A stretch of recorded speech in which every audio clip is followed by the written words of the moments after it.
how can we read the Bible so we understand it and we change? Let's look at it as we look at yesterday's sermon and apply it to every day of the week.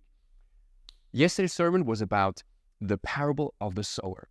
The promise in the Bible is that if we love the Word of God and if we meditate on it day and night, Psalms 1, we become like a tree planted by the river. That tree is healthy. That tree brings fruit. That tree grows old. It has longevity. It has sap and it's full of life. I want to have that type of life. So with that, in Mark 4, Jesus says, well, the key to actually understand it and to apply it and to make it fruitful is actually in Mark 4, verse 9. He who has ears to hear, let him hear. The question is not so much, there's hearing and hearing, right? Some people, they hear you, but they're not listening. You tell them stuff and they don't respond. And so you know, oh, they've been somewhere else. Or you talk to your wife or your kids or whatever, and you realize, I haven't been listening. It also happens to us. And the same is for the Word of God, right? We can read this and it can pass us by like a train we are missing. And so Jesus says that the key is actually hearing. Now, there's 3 enemies of the hearing, which is what I would call the hard ears, the shallow ears, and the cluttered ears. If we get rid of those 3 things, we actually will hear and it will change us. Well, let's look at the parable further. He explains it. It's one of the 2 parables only that actually Jesus explains. So it's actually, there's not much room for interpretation in that sense. He says, well, these are, verse 15, and these are the ones along the path where the word is sown. When they hear, Satan immediately comes and takes away the word that is sown in them. Well, if it's on the ground where everybody passes through, right, it's going to be compacted. And so seed is not going to enter into that ground. Those are the hard ears.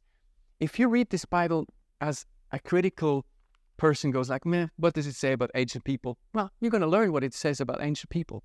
You're not going to learn what it says about you. If you read it as, well, what did it say about those stupid disciples? You're going to learn what it says about those stupid disciples and not what it says about you as a stupid disciple. Because we all are stupid disciples at times. And so we need to make it about us. We know that the Bible is not written to us, but it's written for us. It's a book that is written to other people, but we still can learn from it and it can still speak directly to us. I've experienced this time and time again. Number 2, these are the thorny ground. I would say this is the shallow ears. Those who have the thorny ground is they have no root in themselves. They endure things for a while. Then when tribulation or persecution arises on account of the word, immediately they fall away. Well, thorny ground means it's superficial. You like the promises. You like the good stuff in the Bible. You know, Jeremiah 29:11, I have plans for you to bless you, not to harm you. Have you read the verse before? Have you read the verse after? Have you read Jeremiah, where God is angry for a while in Jeremiah? Can we endure that? So there has to be a person in us that goes like, I want to go deeper in this. There has to be more than that. Number 3, apart from the shallow heart, apart from the hard heart, is the cluttered heart. And I think our modern times, we can get cluttered so easily, right? The amount of screen time we have, the amount of podcasts and inputs and news and messages and things and problems, and right, that could actually clutter your heart, your ears too, right? You stop hearing God because you're so full of other stuff.